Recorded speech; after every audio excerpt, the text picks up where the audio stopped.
ভেনেজুয়েলার president Nicolas মাদুরোকে আটক করার একটি গোপন গুপ্তচর অভিযান যুক্তরাষ্ট্রের ব্যর্থতায় শেষ হয়েছে।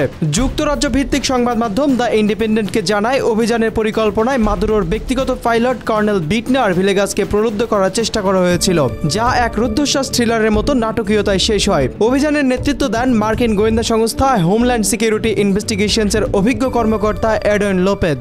জীবন অবাক না করলে কে করবে? 28% মিল্ক ফ্যাটের অবাক করার সাথে ফ্রেশ মিল্ক পাউডার। জীবন অবাক করুক প্রতিদিন। 2024 সালের এপ্রিল মাসে ডোমিনিকান রিপাবলিকের মার্কিন দূতাবাসে এক তথ্যদাতা জানায়, মাদুরোর দুটি বিলাসবহুল জেট বিমান লা ইসাবেলা বিমানবন্দরে মেরামত হচ্ছে। লোপেজ সেখানে পৌঁছে পাইলট ভিলেগাসের সঙ্গে একান্ত সাক্ষাৎ করেন এবং তাকে প্রস্তাব দেন মাদুরোকে যেন এমন স্থানে নামান যেখানে তাকে আটক করতে পারি। আপনি হবেন ধনী ও জাতির নায়ক। পাইলট কোনো প্রতিশ্রুতি না দিয়ে ফোন নম্বর দিয়ে চলে যান, যার মাধ্যমে লোপেজ আশাবাদী হন। এরপর 16 মাস ধরে এনক্রিপ্টেড অ্যাপে যোগাযোগ চালিয়ে যান লোপেজ, তবে ভিলেগাস কোনো ইতিবাচক সাড়া দেননি।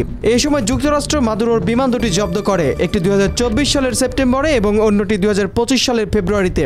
মার্কিন পররাষ্ট্রমন্ত্রী মার্কো রুবিও জানায়, বিমানে ভেনেজুয়েলার সামরিক গোপন তথ্য ছিল। মাদুরো সরকার এই কার্যক্রমকে নির্লজ্জ বলে নিন্দা জানিয়েছে। 2025 সালের আগস্টে লোপেজ পুনরায় বার্তা পাঠান, পুরস্কার হিসাবে ঘোষণা করা হয় $5 কোটি, কিন্তু ভিলেগাস কোনো সাড়া দেননি। শেষ পর্যন্ত সেপ্টেম্বরের মাঝামাঝিতে লোপেজ তাকে সতর্ক করেন। তখন ভিলেগাস উত্তর দেন, আপনি কে? পরিচয় জানালে তিনি বলেন, আমরা ভেনেজুয়েলারা বিশ্বাসঘাতক নই। পরে তিনি লোপেজকে ব্লক করে দেন। ভিলেগাসের জন্মদিনে মার্কিনপন্থী গোষ্ঠী বিভ্রান্তি সৃষ্টি করার চেষ্টা করে, কিন্তু কয়েকদিনের মধ্যেই রাষ্ট্রীয় টেলিভিশনে হাজির হন ভিলেগাস। দেশটির স্বরাষ্ট্রমন্ত্রী দিয়েসোদাদো কাবেলো পাশে থাকায় তিনি ঘোষণা করেন, আমাদের সৈনিকরা বিক্রি হয় না। এই ঘটনা ইতিহাসে একটি অসম্পূর্ণ অধ্যায় হিসেবে রয়ে গেছে, যেখানে সাহস, প্রলোভন ও আনুগত্য একসাথে মিশেছে শীতল যুদ্ধের নাটকীয়তায়।